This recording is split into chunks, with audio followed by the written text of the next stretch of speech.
একদিন সব বদলে যাবে। কখনো কি মনে হয়েছে তুমি অনেক চেষ্টা করছো কিন্তু তোমার জীবনটা যেন একটুও বদলাচ্ছে না?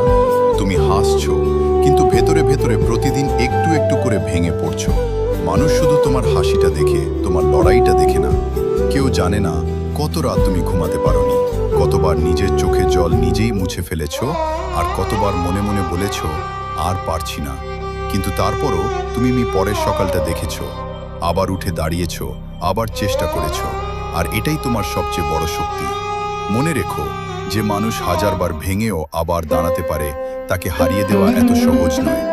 আজ হয়তো তোমার পকেট খালি, আজ হয়তো তোমার পাশে মানুষ কম, আজ হয়তো তোমার স্বপ্নগুলো বাস্তবতার কাছে অনেক দূরে, কিন্তু আজকের পরিস্থিতি তোমার ভবিষ্যৎ ঠিক করে দেয় না। তুমি যদি প্রতিদিন একটু একটু করে এগিয়ে যাও, তাহলে একদিন পিছনে ফিরে দেখবে যে পথটাকে একসময় অসম্ভব মনে হয়েছিল, সেই পথটাই তুমি পেরিয়ে এসেছো। তাই আজ যদি জীবন তোমাকে পরীক্ষা নেয়, ভয় পেও না, চুপচাপ লড়াই করে যাও। কারণ তোমার গল্পের সবচেয়ে সুন্দর অধ্যায়টা হয়তো এখনো লেখা হয়নি। একদিন তুমি সফল হবে, একদিন তুমি হাসবে, আর একদিন তুমি নিজেকেই বলবে ভালো হয়েছে, সেদিন আমি হাল ছেড়ে দিইনি।